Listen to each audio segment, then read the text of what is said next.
So today let's talk a little bit about risk management versus reward chasing when it comes to trading and active investing.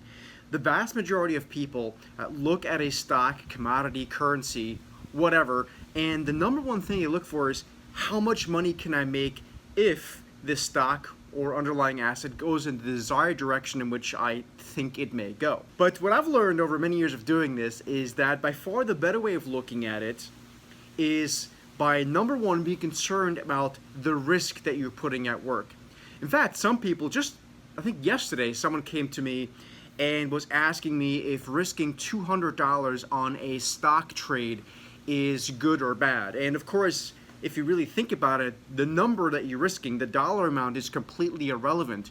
What matters is what that dollar amount is relative to the size of your trading account, the size of your net worth, and just general your level of risk aversion. So don't think in terms of how much you're going to make on any given trade. Think about how much are you going to risk on this trade. What is it that you're willing to risk, and how much can you lose in this trade in general? So a simple example is this. Let's assume you are looking at a stock that is currently trading at $50 even, and you think over the next couple of months that stock may rise towards the $60 level.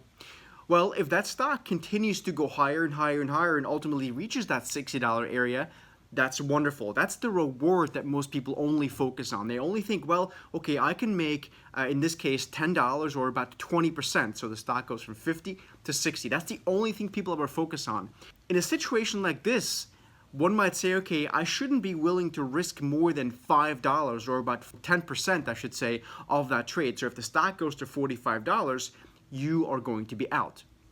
But because most people only focus on sort of that carrot that's being dangled in front of them, if the stock is, which is, say, if the stock goes to $60, and they don't actually have a rescue plan in place. So if the stock then drops towards 45 or towards 40 or even lower, they are completely paralyzed, and they don't want to admit themselves that they're actually going to be wrong, because the entire time when they went into this trade, they never actually thought about the risk. They only ever looked at the reward.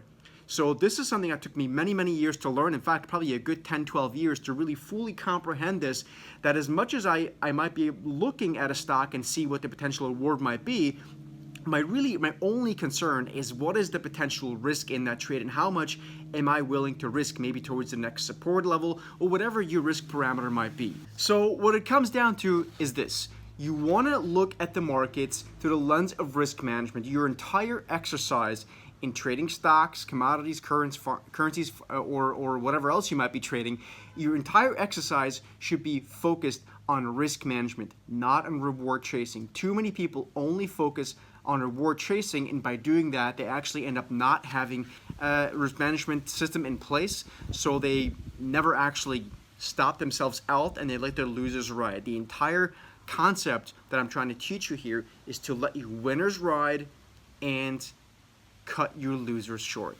I hope this was helpful, and I'll see you in the next vlog.